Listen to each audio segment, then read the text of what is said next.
Assalamualaikum warahmatullahi wabarakatuh. Pada kesempatan kali ini kita akan membahas tutorial penelitian operasional 1 metode simplex dengan Big M dan 2 fasa.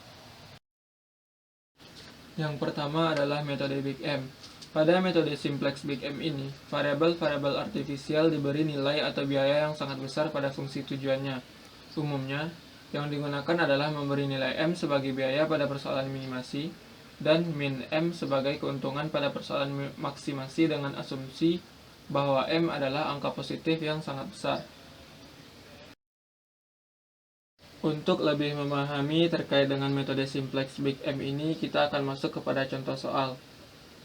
Persoalannya adalah sebagai berikut. Selesaikan persoalan berikut dengan metode simplex Big M. Minimasi Z sama dengan X1 ditambah X2 dengan kendala X1 ditambah X2 sama dengan 2, 2X1 ditambah 2X2 sama dengan 4, dan X1 besar sama 0, X2 besar sama 0. Untuk langkah penyelesaiannya yaitu dengan mengubah persoalan ke dalam bentuk standar yang menghasilkan nilai minimasi Z sama dengan X1 ditambah X2 ditambah MA1 ditambah MA2 dengan kendala X1 ditambah X2 ditambah A1 sama dengan 2, 2X1 ditambah 2X2 ditambah A2 sama dengan 4. Pada fungsi kendala, kita menambahkan variabel artifisial yaitu A1 dan A2 yang akan menjadi basis awal pada tabel inisial, dan menambahkan koefisien M pada fungsi tujuan untuk variabel A1 dan A2 karena kasus ini adalah kasus minimasi.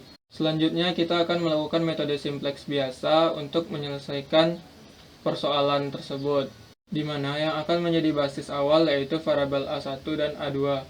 Untuk menentukan nilai C-Barrow sama seperti metode simplex biasa, yaitu dengan menggunakan persamaan CJ dikurang CB dikali dengan PJ, dan akan didapatkan hasil sesuai pada tabel yang terlihat di layar. Untuk nilai Z didapatkan dengan CB dikalikan dengan konstanta atau RHS-nya, dan nilainya dapat terlihat pada layar. Pada tabel awal, kita melihat bahwa C-Barrow masih ada yang bernilai negatif.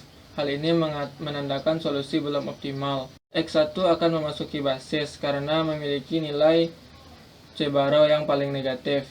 Lalu kita gunakan aturan rasio minimum untuk menentukan variabel basis apa yang akan meninggalkan basis atau leaving basis. Setelah digunakan aturan rasio minimum, didapati bahwa variabel A1 akan keluar dari basis dan digantikan oleh variabel X1. Selanjutnya kita akan melakukan operasi pivot untuk menentukan nilai pada tabel selanjutnya. Langkah operasi pivot ini sama dengan metode simplex biasa. Setelah dilakukan operasi pivot, kita akan mendapatkan nilai yang seperti pada tabel kedua. Untuk nilai C-Barrow masih sama seperti sebelumnya, dan untuk nilai Z masih sama seperti pada sebelumnya. Untuk perhitungan operasi pivot, C-Barrow dan nilai Z terlihat pada tabel 2 di layar.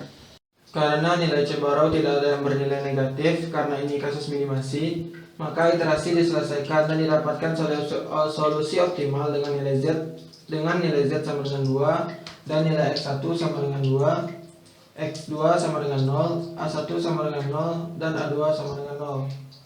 Selanjutnya yaitu adalah metode simplex 2 fasa, di mana penyelesaian persoalan dibagi menjadi fasa 1 dan fasa 2. Untuk fasa 1 yaitu menentukan solusi layak dasar bagi persoalan asal dengan menghilangkan variabel-variabel artifisial, dan fungsi tujuan artifisial dibuat yaitu merupakan jumlah dari semua variabel-variabel artifisial.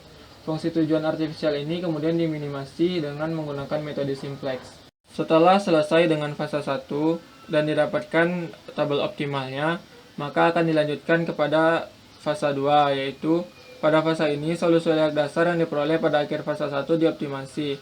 Tabel akhir pada fasa 1 menjadi tabel inisial pada fasa 2 setelah mengubah fungsi tujuannya kembali ke fungsi tujuan awal. Metode simplex digunakan kembali untuk mencari solusi optimal dari persoalan. Untuk lebih jelas terkait dengan metode 2 fasa ini, kita akan masuk kepada contoh soal. Selesaikan persoalan berikut dengan metode simplex 2 fasa, yaitu minimasi Z sama dengan 3X1 ditambah X2 ditambah X3 dengan kendala X1 dikurang 2X2 ditambah X3 kecil sama 11. Min 4X1 ditambah X2 ditambah 2X3 besar sama 3. Min 2X1 dikurang X3 sama dengan min 1, dengan X1, X2, dan X3 besar sama dari 0. Langkah awalnya yaitu dengan mengubah persoalan ke dalam bentuk standar, yaitu minimasi Z sama dengan min 3X1 ditambah X2 ditambah X3 ditambah A1 dan ditambah A2, dengan kendala X1 dikurang 2X2 ditambah X3 ditambah S1 sama dengan 11, min 4X1 ditambah X2 ditambah 2X3 dikurang S2 ditambah A1 sama dengan 3, min 2X1 ditambah X3 ditambah A2 sama dengan 1, dengan X1, X2, X3 besar sama 0, S1, S2 besar sama 0, dan A1, A2 besar sama dari 0. Di mana S1 adalah variabel slack dan S2 adalah variabel surplus, sedangkan A1 dan A2 adalah variabel artifisial. Kita lanjutkan pada penyelesaian persoalan untuk fasa 1, di mana kita akan menghilangkan variabel artifisial pada persoalan ini. Untuk itu kita membuat fungsi tujuan artifisial, yaitu W sama dengan A1 ditambah A2, dengan kendala X1 dikurang 2X2 ditambah X3 ditambah S1 sama dengan 11, min 4X1 ditambah X2 ditambah 2X3 dikurang S2 ditambah A1 sama dengan 3, min 2X1 ditambah X3 ditambah A2 sama dengan 1, dengan X1, X2, X3 besar sama 0, S1, S2 besar sama 0, dan A1, A2 besar sama dari 0. Kita dapatkan solusi awal seperti pada layar. Nilai C barau dan nilai W kita dapatkan sama dengan perhitungan sebelumnya.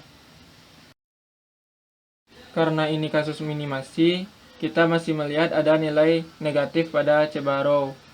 Dan ini mengindikasikan bahwa solusi belum optimal. X3 akan memasuki basis. Lalu untuk menentukan variabel keluarnya, kita akan gunakan aturan rasio minimum, di mana A2 akan keluar dari basis dan digantikan oleh X3.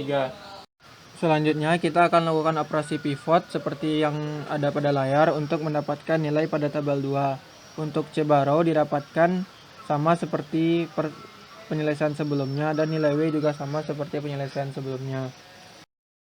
Karena nilai C barau masih ada yang bernilai negatif, solusi belum optimal. X2 akan memasuki basis karena memiliki nilai yang paling negatif. Gunakan aturan rasio minimum dan didapati bahwa A1 keluar dari basis dan digantikan oleh X2. Selanjutnya, kita akan lakukan operasi pivot untuk mendapatkan nilai pada tabel 3. Dan untuk C barau dan nilai W sama seperti pada sebelumnya. Karena nilai C barau tidak ada yang bernilai negatif lagi, maka solusi optimal. Kita lanjutkan kepada fasa 2. Tabel akhir pada fase 1 ini akan menjadi tabel inisial untuk fase 2 dengan menghilangkan kolom yang berhubungan dengan variabel artifisial. Hitung C barau baru dengan fungsi tujuan asal. Dan didapatkan nilai seperti pada tabel 1. Karena fungsi tujuan adalah minimasi, tabel 1 belum optimal karena masih terdapat nilai C barau yang bernilai negatif. X1 akan memasuki basis. Untuk menentukan variabel yang akan keluar, kita gunakan aturan rasio minimum seperti sebelumnya, dan didapatkan bahwa S1 akan keluar dari basis dan digantikan oleh X1. Selanjutnya, kita akan lakukan operasi pivot seperti yang terlihat pada layar. Setelah dilakukan operasi pivot, akan didapatkan nilai pada tabel kedua. Untuk nilai C barau dan nilai Z didapatkan seperti pada sebelumnya. Pada tabel kedua ini, nilai C barau sudah tidak ada yang bernilai negatif dan dapat dikatakan bahwa fungsi pada tabel kedua ini telah optimal. Didapatkan nilai masing-masingnya yaitu X1 sama dengan 4, X2 sama dengan 1, X3 sama dengan 9, X4 sama dengan 0, dan X5 sama dengan 0, dengan nilai minimum Z adalah min 2. Baiklah, demikian tutorial penelitian operasional 1 metode simplex Big M dan 2 fasa. Terima kasih atas perhatiannya. Assalamualaikum warahmatullahi wabarakatuh.